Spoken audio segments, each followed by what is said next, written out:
So iPhone logo is struck or turn on off automatically. So here is the result. Within 20 minutes I recovered my phone. So keep watching till the video. I will show the result. Thank you. So iPhone not opening or logo comes again and again problem. First way is you can restore your iPhone with charger or without charger. So let's check.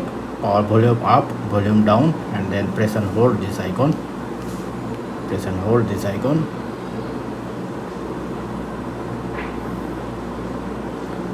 But it's not working.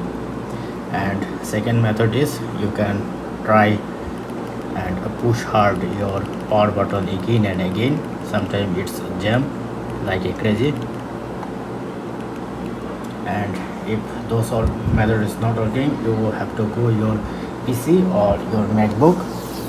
You have to use iTunes actually. So I am using my Windows PC. So go to Windows PC and type iTunes and open the iTunes apps and make sure your iTunes is updated.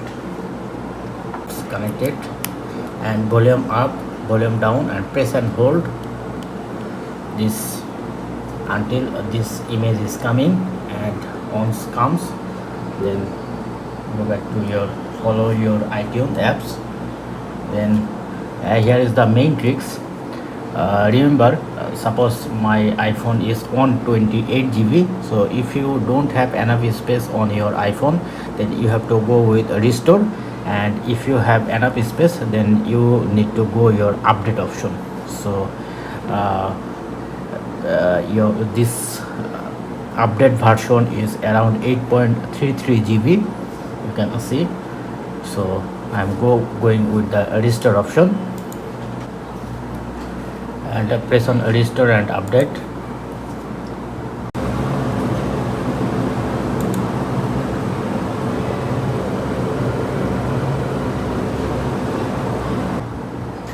And now it's preparing iPhone to restore.